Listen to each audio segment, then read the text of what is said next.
her hands were shaking as she realized the reality of someone's life would lie partially in her ability to get there. "Yes, where do I go?" "The town is small. There's only one hospital. I'm sending GPS directions to your phone. Time is crucial. Be safe and Godspeed." "On my way," she said, and dropped the phone on the bed as she took her biker gear out of the closet. Within 5 minutes, she was out the door, her helmet in one hand, keys in the other. The sun was only a hint on the eastern horizon as she left the complex. According to her directions, she was to take I-16 west, then connect to I-95 south. She wasn't far from a feeder road that would take her to I-516, which then turned into I-16, so she took that route. It was early Christmas morning, and traffic was sparse. Sunrise was minutes away when she finally hit I-16, and by that time she was flying. Every mile behind her put her closer to blessings. It wasn't the first time she'd been called upon to donate her blood, but it was the first time she'd been asked to go to the person in need. It amped the urgency to a fever pitch, making her part in it personal. Once she hit I-95 southbound, the northbound lane was a black ribbon of flickering headlights, while she and the Harley became a two-wheeled version of earthbound flight. She rode with single-minded focus, keeping an eye on the traffic while making sure she didn't get caught in the draft of passing truckers. And when the new sun was just high enough in the east that she could see the landscape through which she was passing, the glimpses of houses led her to imagining what might be going on within the walls, because it was Christmas Day. Surely joyful families were opening presents and eating breakfasts. She pictured turkeys already in the oven, pies already baked and lining sideboards and tables, and the dough for homemade hot rolls in big crockery bowls, covered and rising in a warm place on the counter. Unfortunately, that scene was nothing but her imagination, because she'd never experienced anything like it.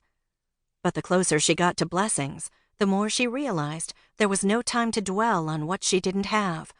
Today, it was what she did have, an Rh-negative blood type that mattered most. She'd been on the interstate 45 minutes when she reached the exit that would take her to her destination. According to the directions she'd received, Blessings was less than 15 miles ahead. The roar of the engine beneath her was all she could hear as she leaned slightly forward into the ride and accelerated. And just as she rode past the city limits sign, she came upon a roadblock and a long line of cars blocking the highway with rescue vehicles up ahead. Her heart sank. She didn't know it was the aftermath of the wreck that had caused the injuries to the person in need of her blood. But waiting around for permission to pass was not on her agenda. She rolled out around the last car in line and kept moving forward. When she reached the accident site, she rode around 2 tow trucks, then took to the ditch to get around a couple of police cars and one highway patrol. Although she couldn't hear what they were saying, she saw them shouting and trying to wave her down. She'd never outright defied a lawman in her life, but these were extenuating circumstances, and so she kept moving until she was beyond the roadblock and heading into town. She knew she was speeding, but traffic on Main Street was almost non-existent. Her gut knotted when she heard a siren. One glance in her side mirror, and she saw the red and blue flashing lights of a cop car coming up behind her. Stopping to explain her situation could be the difference between someone living and dying. Led by fear, she swerved off Main Street into a residential neighborhood and accelerated. It wasn't enough. The cruiser was still behind her and closing the gap. Then she noticed an alley coming up on her right, swerved into it and sped up, trying to get back to Main. Everything in her peripheral vision was a blur, and the sound of the siren was fading as she shot back onto Main and then down to the far end of the street to the blue hospital sign with an arrow pointing east.